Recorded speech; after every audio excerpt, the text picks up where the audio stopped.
beside her husband, Prince Charles, but will she be called a queen? Turns out even her son doesn't know. One recording destroyed everything. When Princess Anne pressed play, Camilla's face went white. Her son Tom thought he was untouchable, sitting in royal seats like he owned them. But what came next shocked the entire palace. Camilla screamed. Tom's royal dream shattered in seconds. And the truth? It's more devastating than anyone imagined. What they tried to hide will leave you speechless. This changes the monarchy forever, and you need to hear what happened behind those closed doors. The morning started like any other at Buckingham Palace, but there was something different in the air. Staff members moved through the corridors with a certain hesitance, as if they could sense that something significant was about to unfold. In her private quarters, Princess Anne stood by the window overlooking the palace gardens. In her hand was a small leather briefcase, and inside it sat something that would soon change everything. It wasn't a ceremonial object or a piece of royal regalia. It was a recording, one that had the potential to unravel years of careful image management and strategic positioning. To understand how things reached this critical point, we need to go back and look at the events that led up to this moment. For years, Camilla had been working steadily to reshape her public image. When she first became queen consort, she faced considerable scrutiny and skepticism from both the media and the public. The controversies of the past hadn't been forgotten, and many people remained doubtful about her role in the royal family. However, over time, something remarkable happened. Through carefully managed public appearances and strategic media engagement, Camilla began to transform her reputation. She became known for her grace, her composure, and her dedication to various charitable causes. But this transformation wasn't just about rehabilitating her own image. According to reports from palace insiders, Camilla had a larger goal in mind. She wanted to secure a place within the monarchy for her son, Tom Parker Bowles. This ambition raised eyebrows among many who understood the traditional structures of royal protocol. Tom had no royal blood, and historically, the British monarchy has operated on clear lines of succession and birthright. Despite this, Camilla appeared determined to carve out a significant role for her son within the royal framework. The strategy began subtly. Media outlets started publishing articles that highlighted Tom's involvement in charitable work. These weren't major front-page stories at first, just small pieces that gradually built a narrative. Then came appearances at panel discussions about modernizing the monarchy, where Tom would speak about making the royal family more relatable to younger generations. Social media content followed, showing him at various events, always positioned carefully in ways that suggested importance and relevance. Before long, glossy magazine spreads appeared, featuring Tom in favorable light and sometimes referring to him as a fresh face for the future of the crown. Most members of the public didn't question this gradual visibility. They simply accepted that Tom was part of the extended royal circle, and his increasing presence at official functions seemed natural rather than orchestrated. He appeared in photographs standing beside Camilla at state events, and over time, his position in these images moved closer to the center. It was a slow, methodical process, like a shadow gradually moving toward the light, becoming more defined and harder to ignore with each passing month. The strategy seemed to be working remarkably well until a particular event at Westminster Abbey brought everything into sharp focus.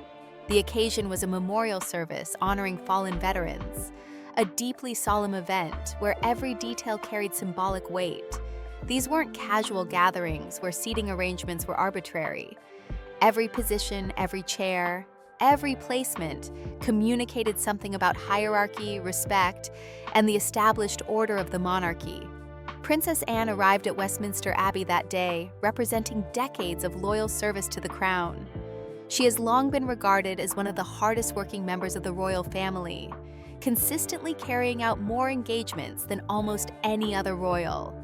Her dedication to military organizations and veterans' causes is well documented. When she walked toward her designated seat in the front row, a chair that bore the royal crest and had been assigned to her based on her position and service, she stopped abruptly. Tom Parker Bowles was already sitting there. This wasn't a case of confusion or an innocent mistake by the event organizers. Tom was dressed impeccably in a bespoke black suit, his posture confident, his expression one of practiced humility. He sat in that chair as if it had always been meant for him.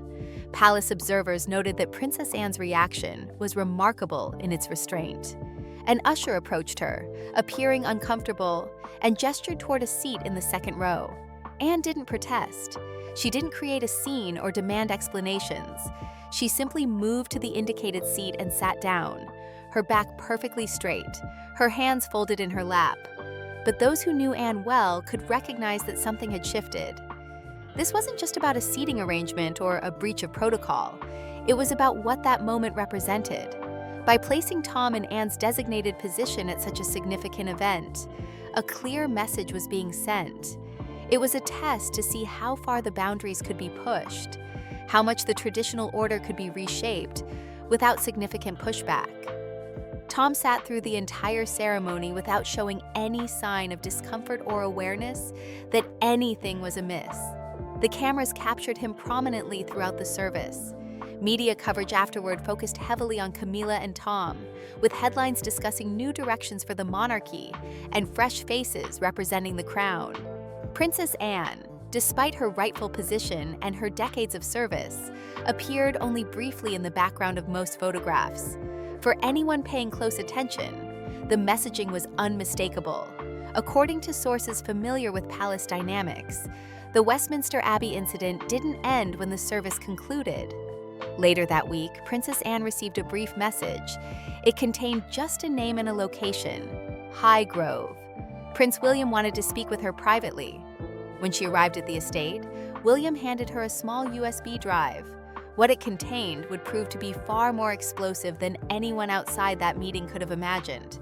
The USB held an audio recording, one that had apparently been captured by a long-serving palace staff member. On it, Camilla's voice could be heard clearly, discussing strategy with her public relations team and with Tom. The conversation wasn't about charity work or public engagement schedules. It was about systematically reducing Princess Anne's visibility in the media while simultaneously elevating Tom's profile. The language used reportedly left little room for interpretation. This was a deliberate campaign to reshape public perception of who belonged at the center of the monarchy. Princess Anne listened to the recording without interruption. Palace insiders who later learned about this meeting described her response as characteristically measured. She didn't express outrage or shock. She simply stood, took the USB drive, and reportedly said something that would set the next phase in motion.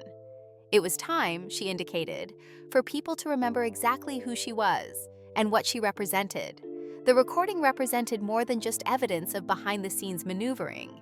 It crystallized a fundamental question about the nature of the monarchy itself. Could strategic public relations and media manipulation override centuries of tradition based on bloodline and service? Could someone without royal heritage be positioned as a face of the crown simply through calculated visibility? And perhaps most importantly, what happened when those traditional structures pushed back? The royal council chamber had never felt quite so charged with tension.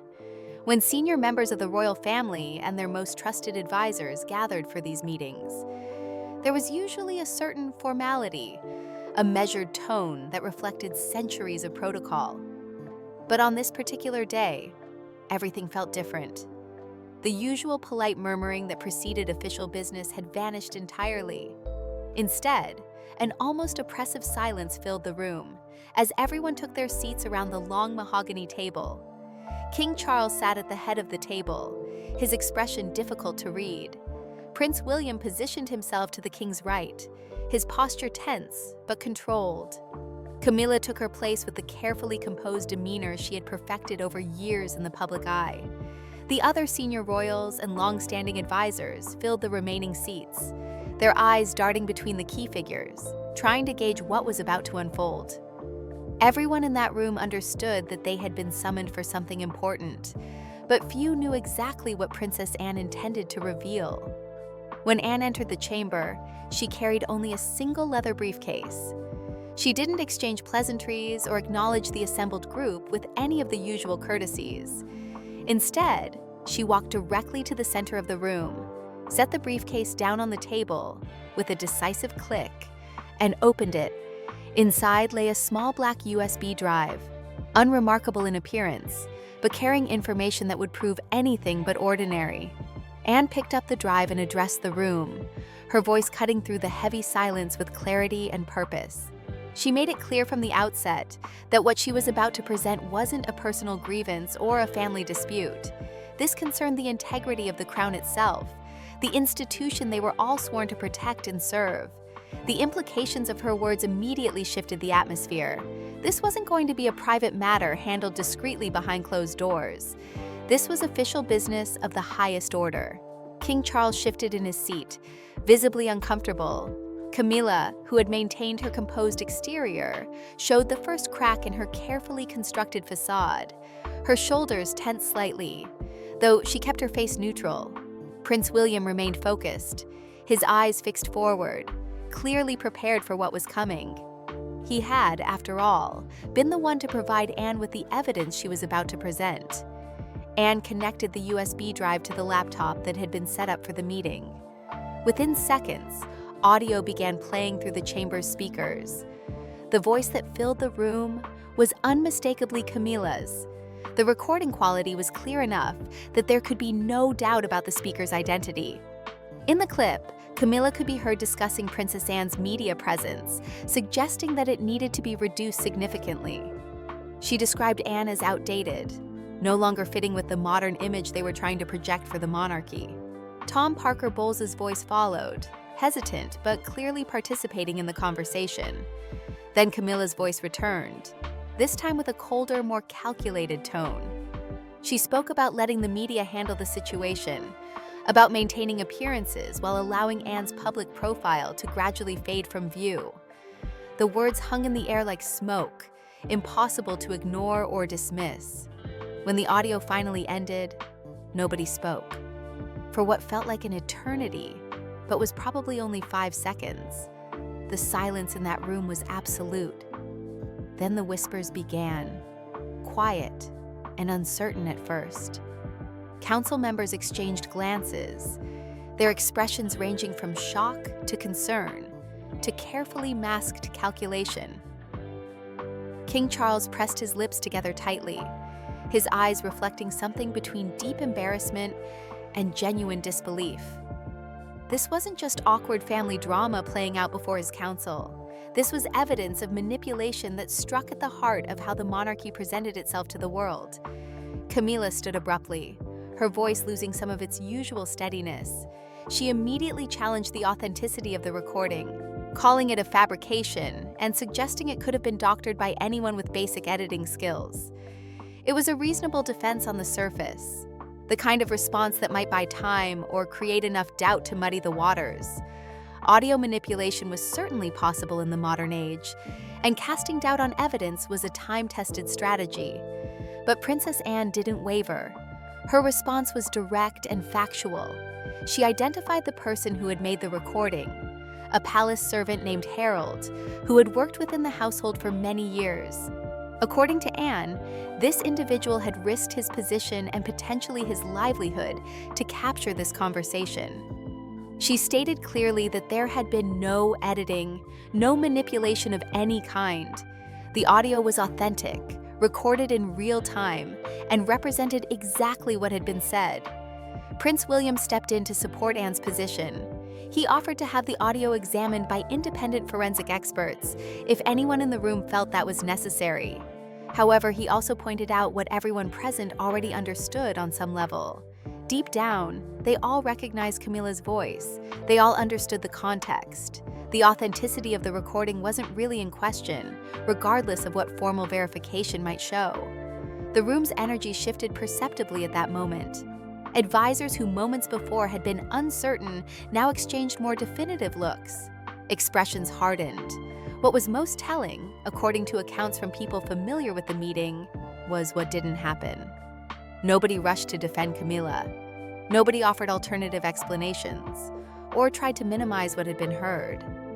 The queen consort, who had spent years building alliances and cultivating relationships within the palace structure, suddenly found herself isolated, All the carefully maintained connections and strategic friendships seemed to evaporate in the face of undeniable evidence. King Charles eventually broke the prolonged silence. He leaned back in his chair and acknowledged the obvious truth that everyone was struggling to process. What they had just heard couldn't be ignored or swept under the carpet. This wasn't merely about internal family dynamics or personal feelings. This touched on public trust in the monarchy itself. If word got out that there had been deliberate manipulation of royal coverage to favor someone without any legitimate claim to prominence, the damage to the institution's credibility could be severe. Princess Anne made her position clear. She wasn't there seeking revenge or demanding punishment for its own sake. Her goal was to restore proper order to how the monarchy operated and how it presented itself to the British people and the world. The distinction was important. This wasn't personal vindictiveness. It was about reestablishing boundaries and ensuring that the fundamental principles underlying the royal family were respected and maintained. Prince William then put forward a concrete proposal. He suggested creating a 3-person supervisory council that would oversee all royal communications and media strategy going forward. The council would consist of himself, Princess Anne, and an independent media advisor from outside the royal household who would be carefully vetted. The key principle was that no single individual would have the power to manipulate press coverage in favor of any particular person. All major media decisions would require consensus from this supervisory body. The proposal addressed the core problem that had been exposed. The existing system had allowed too much control to rest in too few hands, creating opportunities for exactly the kind of manipulation that had just been revealed. By distributing oversight among multiple people with different perspectives and loyalties, the new structure would make such schemes far more difficult to execute in the future. Someone from the far end of the table raised the question that was on everyone's mind. What would happen to Tom Parker Bowles? His positioning as a quasi-royal figure had been central to the entire controversy. If the council was serious about reform, his status would need to be addressed directly. Princess Anne answered before anyone else could respond. She stated plainly that Tom held no royal blood. Therefore, he would no longer attend or appear in any official royal events. She emphasized that this decision wasn't personal or meant as punishment. It was simply a matter of protocol and proper procedure. Camilla's reaction was visceral, even though she tried to maintain control. Her eyes showed the anger and hurt she was feeling. Her hands, hidden beneath the table, trembled slightly. She accused Anne of casting out her son and publicly humiliating her in front of the entire council. The pain in her voice was genuine, whatever her previous scheming might have been. Anne's response was delivered without emotion or satisfaction. She simply stated that Camilla had created this situation through her own actions. The humiliation wasn't being inflicted by the council. It was the natural consequence of choices Camilla herself had made. When the formal vote was called, the outcome became clear very quickly. One by one, council members raised their hands in support of restructuring media control and removing Tom from all official roles. The majority wasn't narrow or uncertain. It was overwhelming. The council had spoken decisively. Camilla had lost, and she knew it. She didn't cry or create a scene. She simply sat there, staring ahead with a frozen expression, watching as everything she had worked to build collapsed around her. Princess Anne collected the USB drive from the laptop with the same calm efficiency she had displayed throughout the entire meeting. She gave a brief nod to the assembled council members, acknowledging the decision they had just made, and then turned toward the door. There was no triumphant smile, no gesture of victory. She simply walked out of the chamber with the same dignified bearing she had brought in. Outside, the weather had begun to shift. The heavy gray clouds that had dominated the London sky all morning were starting to break apart. A single beam of sunlight cut through the overcast atmosphere, landing directly on the palace steps. Anne walked straight through that patch of light, her head held high, as if even nature itself was acknowledging the outcome of what had just transpired. The atmosphere at Clarence House changed dramatically in the days and weeks that followed the council meeting. Where there had once been constant activity, late-night strategy sessions, and a steady stream of visitors and phone calls, there was now an unsettling quiet. The velvet-draped drawing room where Camila had held court and planned her media campaigns sat largely unused. Staff members moved through the halls with a different energy, uncertain about what their roles meant now that the dynamics had shifted so fundamentally. Camila spent most of her days in a high-backed chair positioned by the window overlooking the garden. She would sit there for hours, staring out at the manicured grounds without appearing to see anything at all. It was the kind of stillness that made the household staff uncomfortable. This wasn't peaceful contemplation or quiet reflection. It was the stillness of someone whose entire framework had collapsed, leaving them uncertain about what came next, or what their position even meant anymore. The power that Camila had wielded, often with just a glance or a quietly spoken word, had completely evaporated.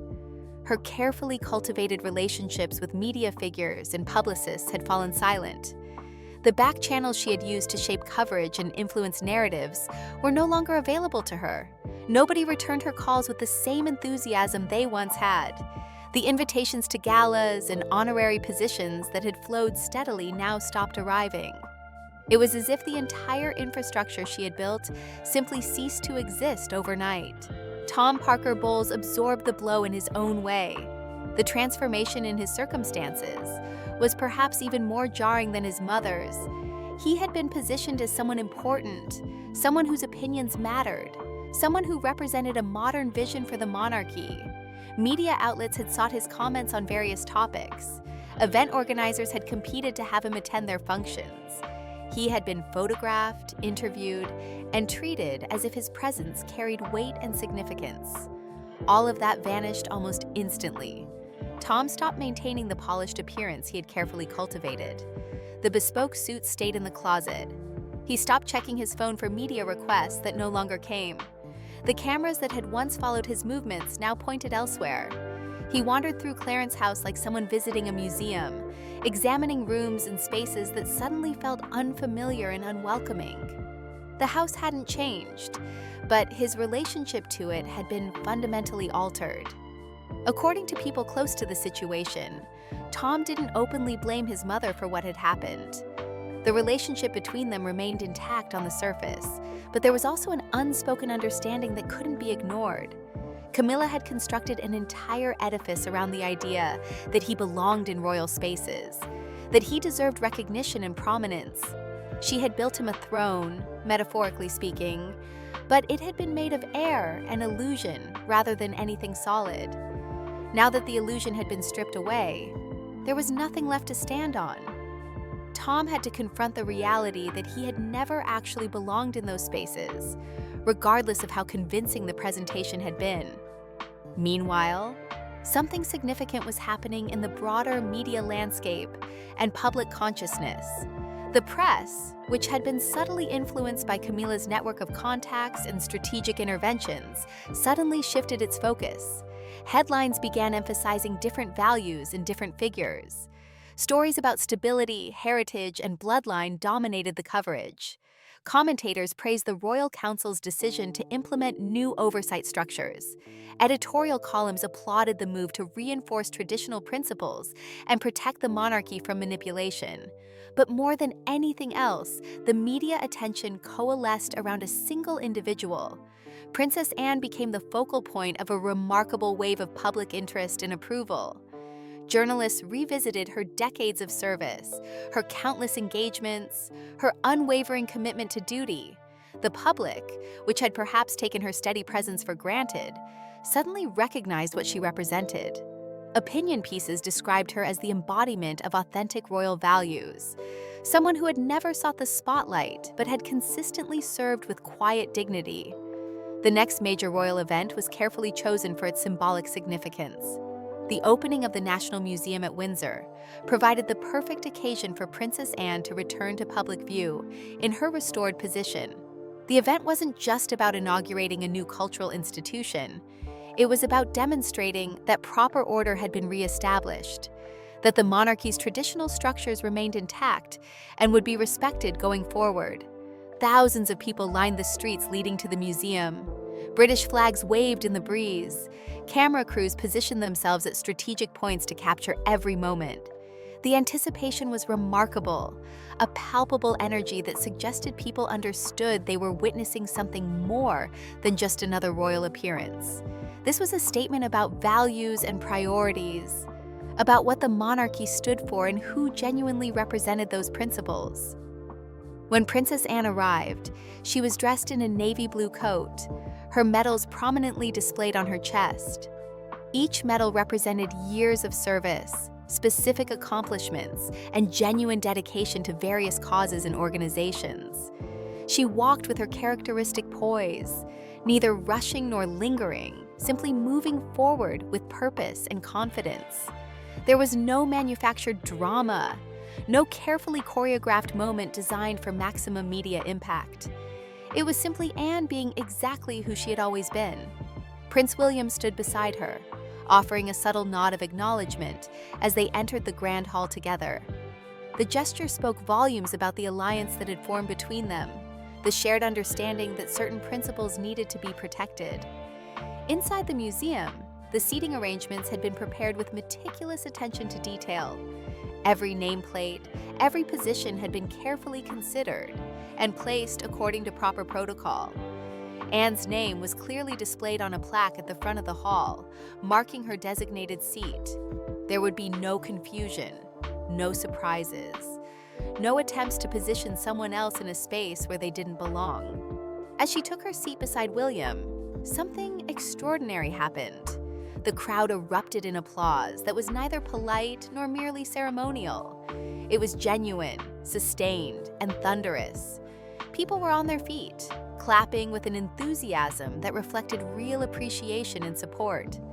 The cameras captured Anne's face in that moment, and the images would be replayed throughout the day on news broadcasts across the country. Every line on her face, every wrinkle earned through years of service, seemed illuminated. She didn't wave to the crowd or offer a broad smile. She simply sat there, proud and composed, completely immovable in her sense of purpose and identity. In that moment, she embodied everything the monarchy had been built upon over centuries of British history. The broadcast coverage ran on loop throughout the day. News channels replayed her entrance again and again. Headlines bloomed across newspapers and websites, each trying to capture the significance of what had occurred. Some declared that Anne had restored dignity to the crown. Others emphasized that the nation was backing its true bloodline.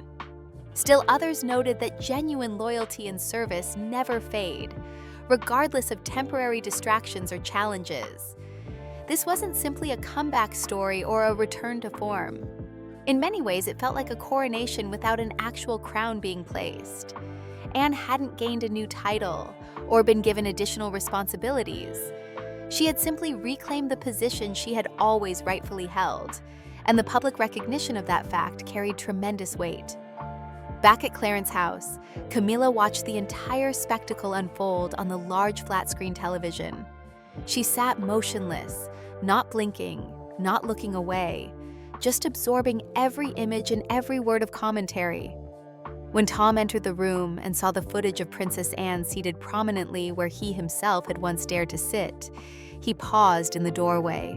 He spoke softly, almost to himself as much as to his mother, acknowledging a fundamental truth they had both been avoiding. They had never actually belonged in those spaces, regardless of how much effort had gone into creating the appearance that they did. Camilla turned away from the screen, her face heavy with the weight of complete defeat. She had deployed every strategy she knew, bent rules she thought were flexible, and attempted to rewrite the fundamental script of how the monarchy operated. She had worked behind closed doors, manipulating coverage and positioning, believing that perception could become reality if managed carefully enough. But none of it had mattered in the end. The attempt to replace bloodline and heritage with branding and headlines had failed entirely.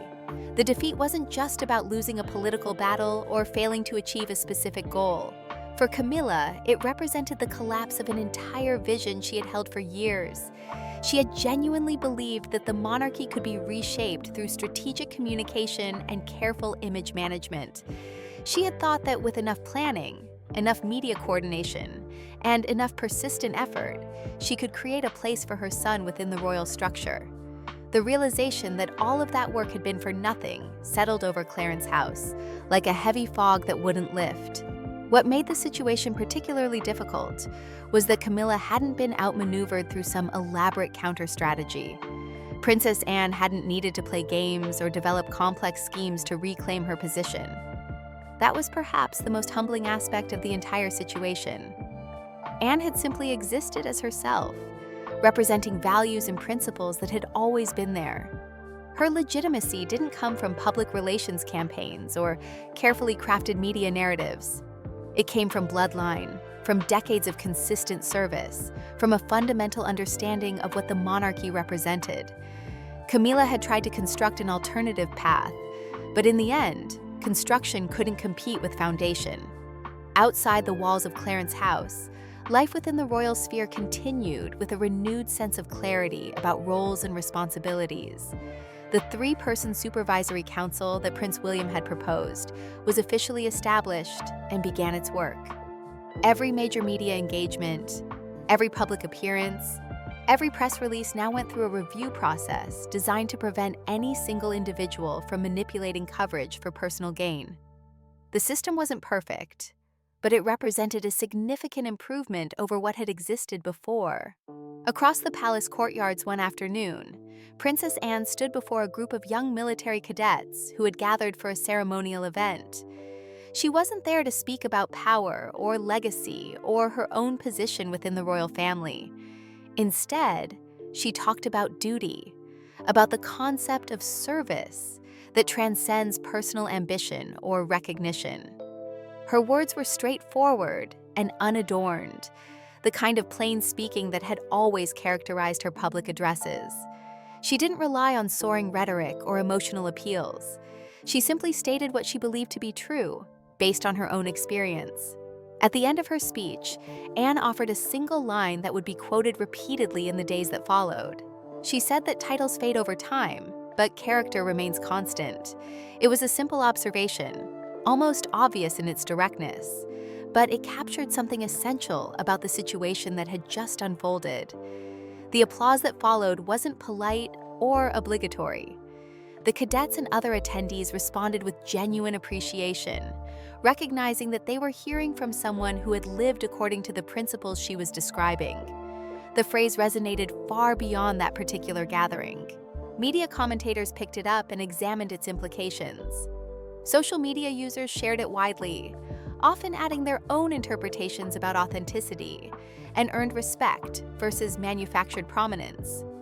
The statement became a kind of unofficial summary of everything that had happened, a way of understanding why Anne's position had ultimately proven unshakable, while Camilla's carefully constructed edifice had crumbled so completely. Back at Clarence's house, as afternoon light filtered through the windows, Camilla sat in her usual chair, with her eyes closed. The television was off. The phones were silent. In that quiet moment, something shifted in her understanding.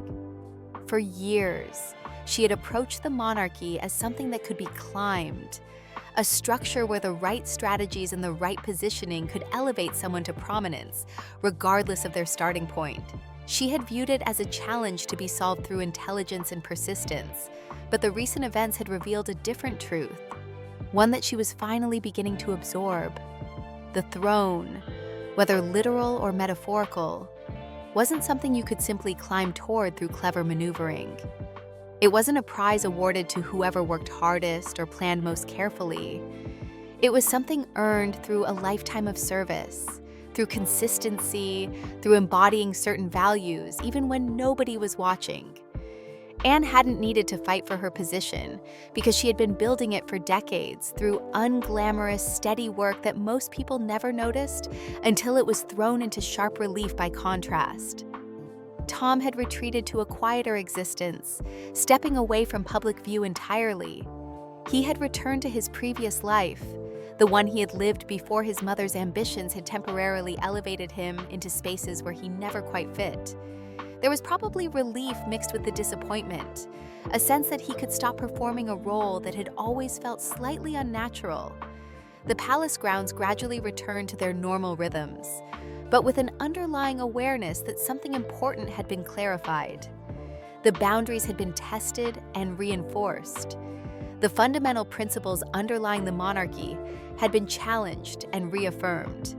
For those who paid attention to such things, the message was unmistakable. The institution would continue operating according to the values it had always held, regardless of contemporary pressures to modernize or adapt in ways that compromised its essential character. Princess Anne continued her work as she always had, attending engagements, fulfilling responsibilities, serving in the quiet, determined way that had defined her entire adult life. The brief period when her position had been questioned now seemed like an aberration, a temporary disruption that had ultimately strengthened rather than weakened her standing. And somewhere in that outcome lay a lesson about authenticity and legitimacy that extended far beyond the specific circumstances of one family's internal struggles.